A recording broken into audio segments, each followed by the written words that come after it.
Ahead of the National Liberation Day on August 15th, Heart to Heart invited a special guest to the studio. We meet with Professor Hosaka Yuji, an expert on Korea-Japan relations, who is the director of the Dokdo Research Institute and professor of political science at Sejong University. A Japanese Korean, Professor Hosaka Yuji became a naturalized Korean citizen in 2003. Over many years, he has studied history distortion issues such as comfort women and Dokdo Island, which are at the center of long-held conflicts between Korea and Japan. Japan's export restriction measures ignited a diplomatic crisis between Korea and Japan. What action should Korea take amid the worsening Korea-Japan relations? On Heart to Heart, Professor Hosaka Yuji gives a lecture on the Japanese conservatives and their policies toward Korea.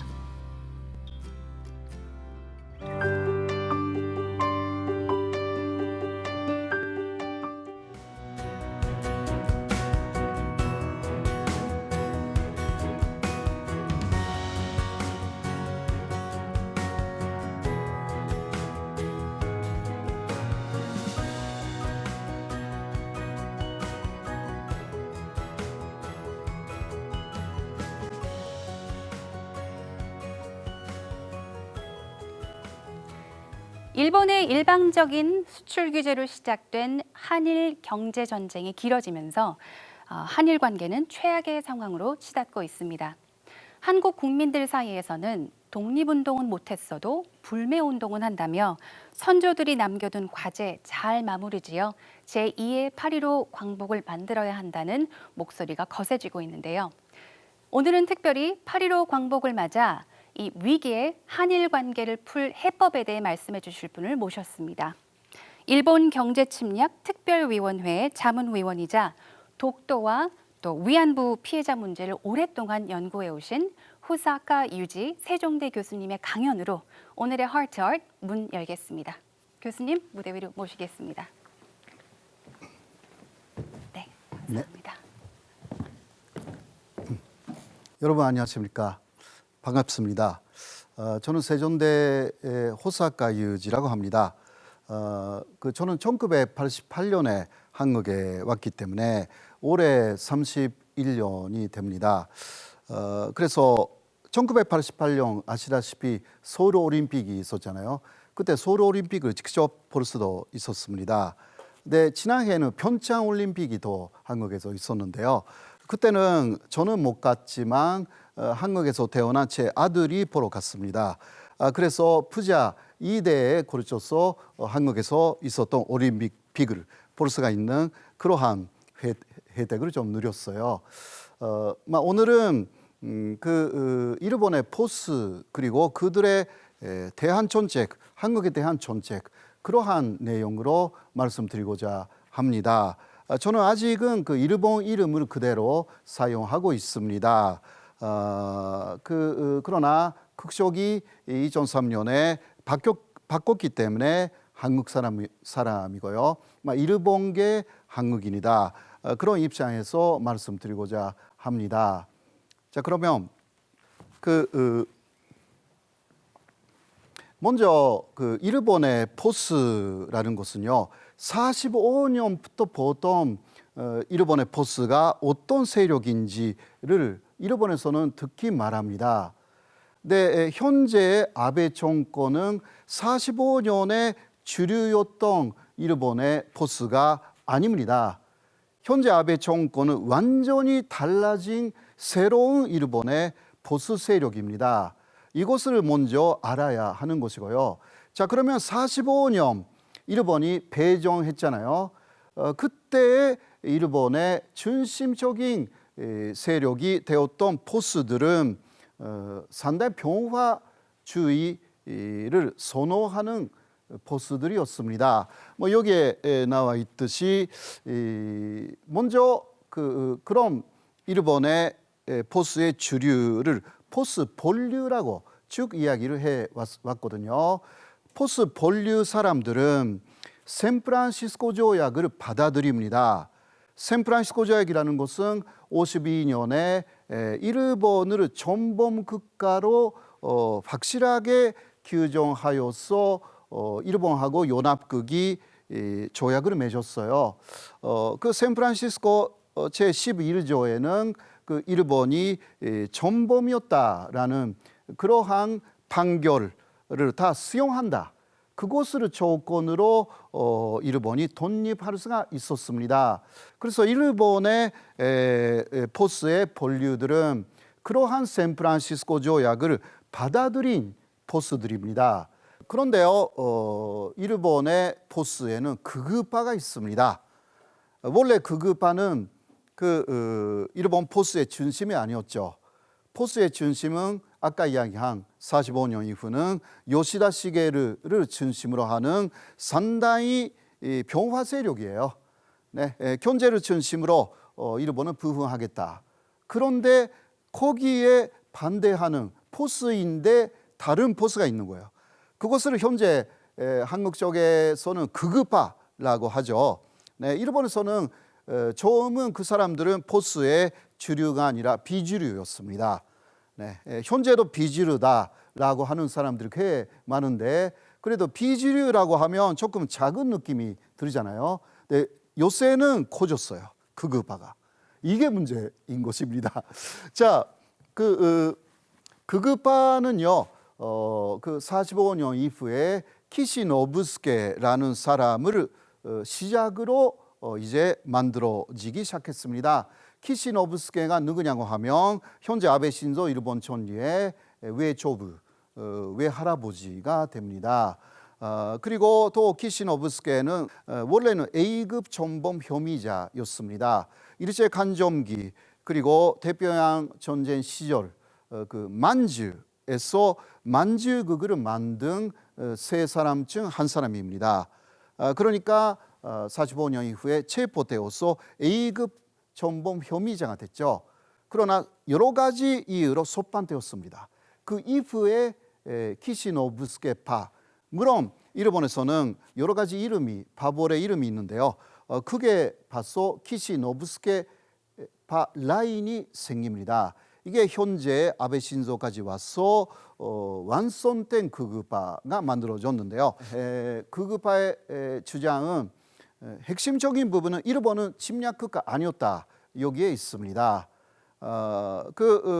포스의 본류는 일본은 침략국가였다는 것을 인정한 거거든요. 아무리 포스라고 해도. 그러나 극우파들은 일본은 침략국가는 아니었다고 강하게 주장합니다. 자, 그러면 아시아에 일본이 감행한 존재는 뭐냐? 거기에 대해서는 극우파들은 일본은 백인 지배 하에 있었던 아시아를 해방시킨 것이다. 그렇게 주장합니다.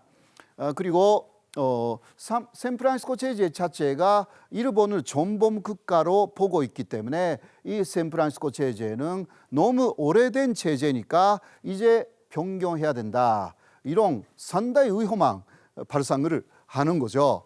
그다음 그러기 위해서는 병화 헌법이라는 45년 이후 일본의 핵심적인 그 헌법을 바꿔야 된다.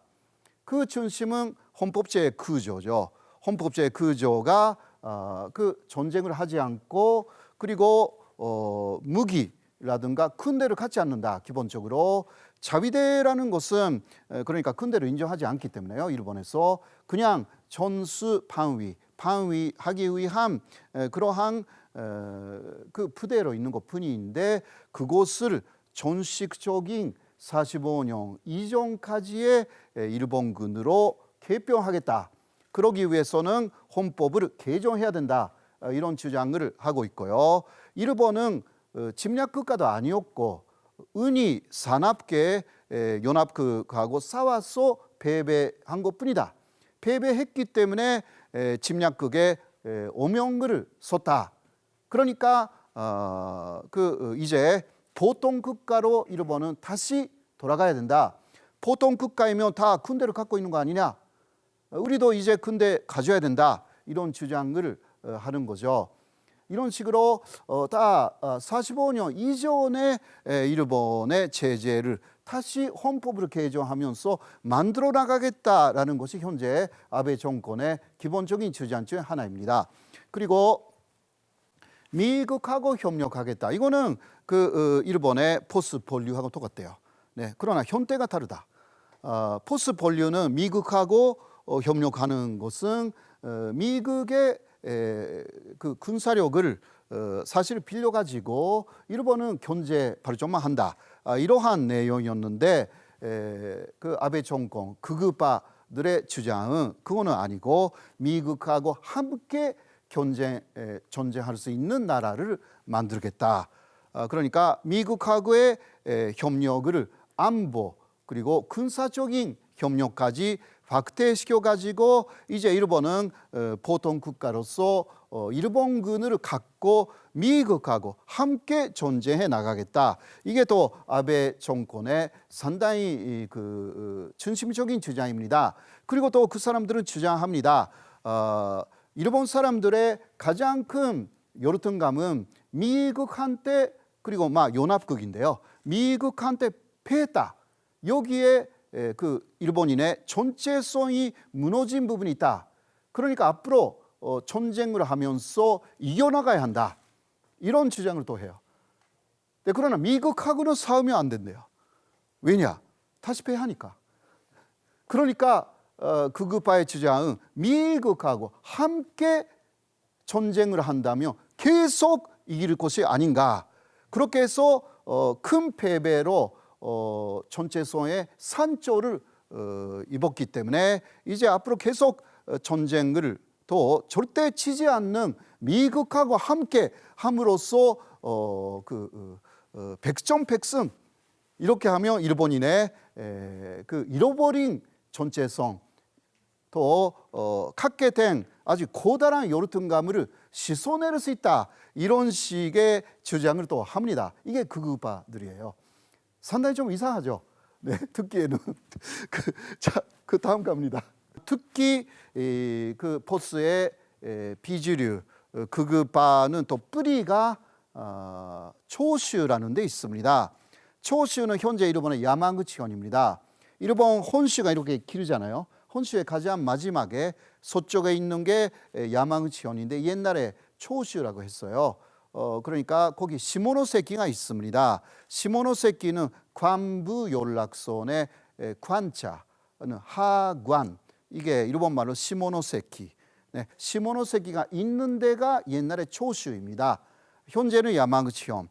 초슈는 1868년에 메이지 유신을 일으켜서 무사정권을 다도한 중심적인 사람들이 초슈입니다. 그런데 초슈 사람들은 처음부터 상당히 극우적인 마인드를 갖고 있었습니다. 초슈 사람들의 그때 선생님이 요시라 쇼인이라는 선생님이 있었어요. 그 사람이 주장한 게 아시아 침략입니다. 일본이 이렇게 작은 나라니까 앞으로는 미국 정도의 큰 영토를 가져야 된다. 그러기 위해서는 싸워서 이길 수 있는 조그만 나라부터 공격하여서 이제 일본 것으로 해야 된다. 옆에 있는 조선, 필리핀, 만주, 중국, 동남아 다 우리 일본하고 싸우면 우리가 이긴다. 그리고 그렇게 하지 않으면 서양 여르간들이 한반도를 장악하고 그 다음에 일본을 먹을 것이다. 그러니까 일본은 반대로 침략으로 나가야 된다. 그것을 주장한 사람이 조슈본의 요시라 쇼인라는 사상가였고 그 조슈 계열의 사람들이 키시노부스케로 조슈니까 그렇게 키시노부스케로 이어지고 현재 아베 신조까지. 아베 신조도 야마구치현 조슈 출신이기 때문에 이렇게 이어졌어요. 그러니까 쉽게 말하면 45년까지의 일본의 극우파 세력. 그렇죠. 그때까지의 극우파 세력은 45년에 패전했어요. 네. 그러나 그 다음 포스의 본류가 나오지만 다시 패전했던 그 조슈본 세력이 현재 아베 신조 일본 정권으로 부활했습니다. 그런 내용입니다. 자, 그러면 아베 정권이 북한에 대해서는 어떻게 생각할까요? 요새는 북한에 대해서 아베 총리는 무조건적으로 대화를 하고 싶다 이렇게 주장하고 있지만 손해는 여러 가지 있는 것입니다. 그 북한하고 일본의 기본적인 관계는 2002년에 당시 고이즈미 내각이었어요. 일본에서는 그때 아베 신조 일본 총리는 그 관방 장관이었습니다. 그래서 2002년에 북한에 가서 두 사람이요. 당시 위원장이었던 김정일 위원장하고 협의를 했습니다. 그리고 합의한 내용이 평양 선언으로 선언됐거든요. 네, 그 평양 선언은 앞으로 북일 수교를 하겠다 약속을 했고 거기 북한에 대한 보상 문제, 배상 문제를 어떻게 하느냐 이것을 또 논의했어요. 자 그러면 배상 문제, 보상 문제 어떻게 하느냐 이렇게 했을 때 65년도에 한일 기본조약의 기본은 보상이다, 배상 아니다. 그때로 이야기했고요. 그러니까 보상으로 가겠다 일본은. 북한은 배상으로 요구했어요. 배상이라는 것은 일제 강점기가 다 불법이다 이거예요. 네. 보상이라는 것은 일제 강점기가 합법이에요. 기본이. 네, 65년도에는 어쩔 수 없이 그렇게 그 보상으로 했거든요. 네, 그러나 북한은 배상으로 그때 요구했는데 일본에서 주장했어요. 차료를 내라고. 차료. 네, 북일 수교가 안 되니까 북한 안에 일본 차료 없습니다. 네, 그러니까 차료 부족으로 그리고 65년도를 답습해야 된대 일본의 논리는. 그러니까 그때는 어쩔 수 없이 경제 협력 보상으로 가겠다 이런 식으로 북한하고 협의가 된 부분이 있어요. 그런데 요새 간제 지원자 판결 문제가 배상으로 나왔죠. 그렇죠? 네, 보상이 아니라 배상금을 지불해야 된다. 전범 기업들은 막 기본적으로 그런 이야기였어요. 그게 지금 확정해 나가잖아요. 이것을 현재 아베 정권은 필사적으로 막으려고 합니다. 이유는 뭐냐? 그 배상이라는 것은 다 남아 있다. 아직 한 번도 이루어지지 않았다는 것은 일본 법원도 인정해요. 그러나 아베 정권은 그것을 계속 뭐라 할까? 그 말을 하지 않고 65년도에 다 끝났다고 계속 이야기를 하는데요. 그 목적은 북일 수교에서 배상 문제가 거론되면 큰일이 나니까 보상보다 배상금은 엄청나게 높아져요. 왜냐하면 보상 어디까지나 합법. 네. 합법인데도 여러 가지 그 피해가 있었을 때 그것을 보상해 주는 것이고 배상이라는 것은 위법적인 것에 대해서 이제 내야 되는 돈이기 때문에 이게 엄청나게 비싸지는 거예요. 그러니까 북일 수교를 먼저 보면서 아베 정권은 한국의 대법원의 확정 판결 이것을 계속 필사적으로 막으려고 합니다. 그런 게 좀 있고요. 아무튼 간에 지금 북한 정책은 북일 수교를 하는데 65년도에 한국하고 했던 그 레벨에서 하고 싶다. 그런데 늦어지면 늦어질수록 일본에 불리하게 돌아갑니다. 왜냐하면 이 배상 판결이 계속 나오니까요. 네. 그러니까 빨리 하자고. 그래서 김정은 위원장님에게 조건 없이 만나자고. 지금까지는 조건이 굉장히 많이 있었어요. 네. 그런데 조건 다 다르지 않겠다고. 빨리 해야 되니까. 네. 이런 게 좀 여러 가지가 있습니다. 그럼 마지막에 왜 그러면 그런 이상한 정권을 일본 국민들이 허용하느냐? 이거죠. 한국에서는 생각할 수 없잖아요. 그 이상한 정권이라고 하면 우리는 시위로 나서잖아요. 한국 국민들이. 근데 일본인들이 많이 시위 싫어해. 일본인들을. 그러니까 모인다고 해도 300명이라든가 그 정도밖에 안 모여. 그렇죠. 일본인들은요. 정치에 대해서 무관심한 사람들이 굉장히 많습니다. 그러니까 일본인들의 그러한 무관심증이 오히려 문제다라고 일본 내에서는 이야기합니다. 오히려 우리는 상당히 건강해요. 네. 세계 자유, 언론 자유도 한국은 지금 42 정도, 일본은 72. 우리가 훨씬 언론 자유도가 높은 곳입니다. 그러니까 시끄럽죠, 한국은. 네. 그러나 그것이 건강하다. 그러니까 오히려 일본이 상당히 지금 보복 조치라든가 그런 몰라요. 굉장히 모르는 사람들이 많아요. 네, 그건 관심이 없으니까. 자기의 그 지병만 챙기면 즐겁게 살 수가 있는 나라로 만들어 버렸어요. 일본이. 그러니까 전체에 관심 갖지 않도록 그렇게 네, 이런 부분도 앞으로 우리가 물론 옆에 있는 나라니까 계속 그 관계를 좋은 관계를 맺어야 되는데 일단 알아야 하잖아요. 그 내부를. 네, 우리하고 너무너무 달라요. 얼굴만 비슷해요. 네, 그런 곳입니다. 자, 이 정도로 일단 일본에는 두 가지 정도 포스가 있고 또 현재 아베 정권은 비주류였지만 지금 아주 비대화된 극우파다라는 거. 극우파들은 45년까지의 대일본 제국의 용광을 계속 그리워하고 그때가 최고의 국가형 때다. 그렇게 주장하는 사람들입니다. 이런 부분을 우리가 처음부터 알고 대응해야 되는 것이 아닌가. 이 정도로 제 말씀을 마무리하겠습니다.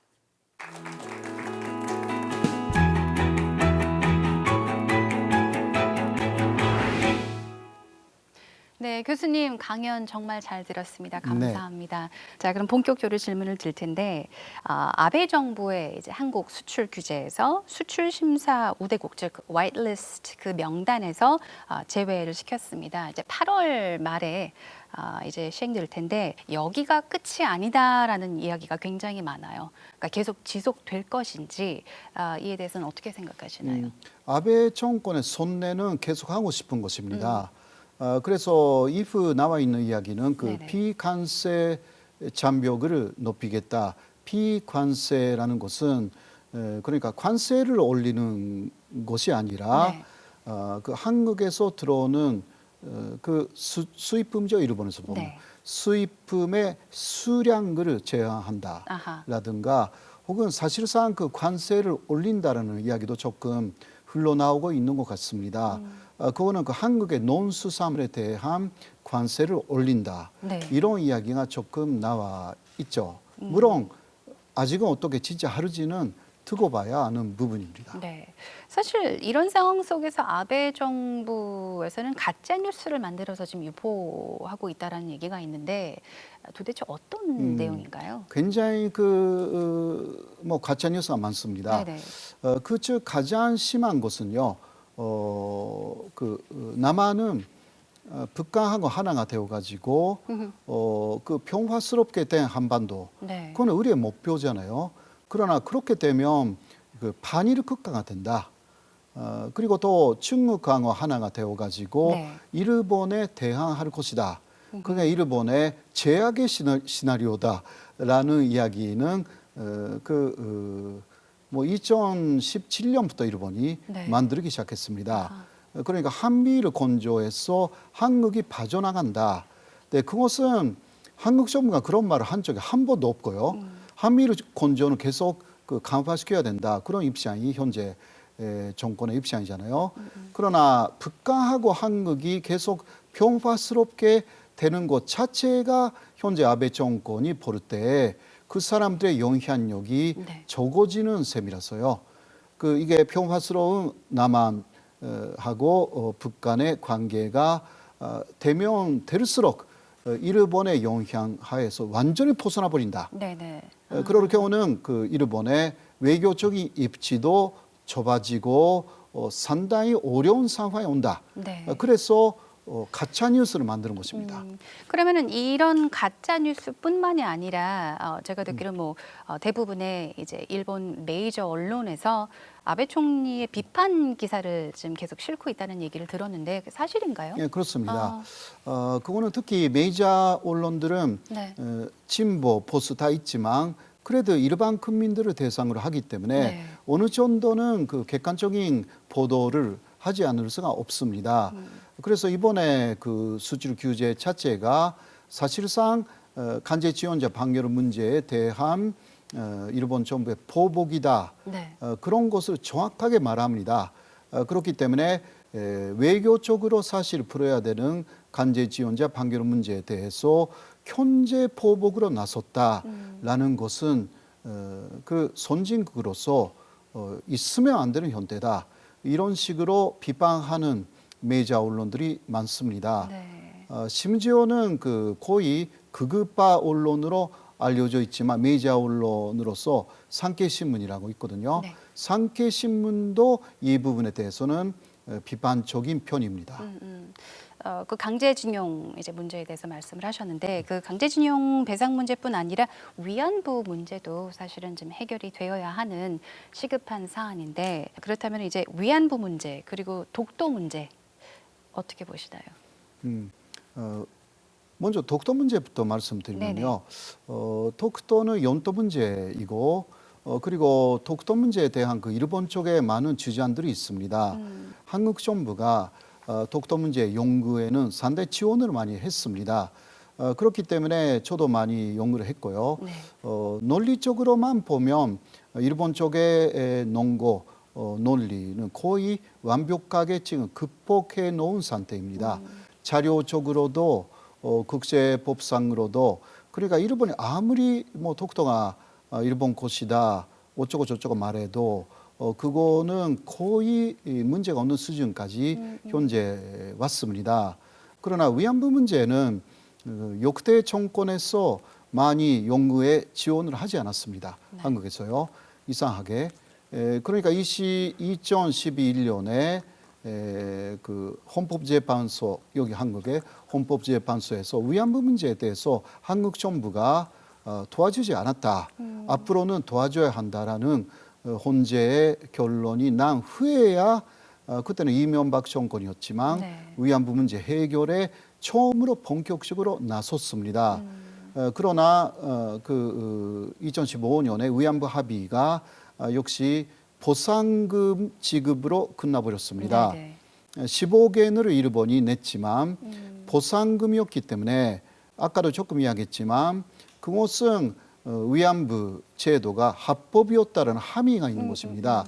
그렇기 때문에 상대 한계가 있는 그리고 이면 합의에는 소녀상으로 철거한다. 네. 이런 것이 있었기 때문에 이거는 일본이 원하는 대로 돈 15억 엔 일본에 있어서는 아무것도 아닌 돈이죠. 네. 그래도 일단 합의를 했기 때문에 현재 한국 정부에서는 합의는 깨지 않는다. 재협상도 요구하지 않는다. 그러나 이제 이사들도 다 사임한 그 화해치유체담 이것은 유지비만 계속 돈으로 지불해야 되기 때문에 그래서 해산 절차를 밟았던 것 뿐이고요. 일본이 이것을 갖다가 파기다라고 하지만 파기는 아닙니다. 일본이 아베 정권이기 때문에 보상으로 다 끝내고 싶었는데 네네. 이제 그 다른 목소리가 더 나오고 하니까 이게 또 배상 이야기가 나오면 네. 큰일이 난다고 생각하는 거예요. 이게 간제 지원자 판결 문제하고 연결되어 있는 부분들이 있습니다. 거기에 또 간제 지원자 판결 문제가 이제 배상금을 내라 네. 이런 식으로 확정되었습니다. 이거는 여기서 끝내야 되는 것입니다. 네. 그 일본 정권으로서는요. 그러니까 끝내게 하기 위해서 가장 한국에 지면적인 타격을 주기 위해서 반도체 관련 네. 세 가지 품목을 이제 수출 규제하기 시작한 것입니다. 그렇게 하면 한국이 금방 손을 들 것이라고 아마 생각했던 모양입니다. 네. 그러니까 화이트리스트는 거의 문제가 없고요. 핵심은 그 세 가지 소재입니다. 네.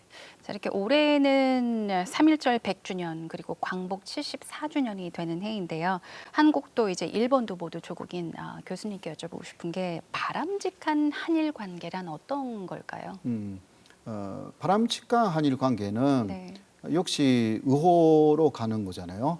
예. 근데 그러나 서로가 서로에 대한 이해를 좀 더 해야 된다. 이해 없이 뭐라 할까 의호 관계라는 것은 아주表面적인 것이고요. 현재 일본의 역사 교육은 에도 시대까지만 하고요. 이후 이토 히로부미 이후는 교육하지 않습니다.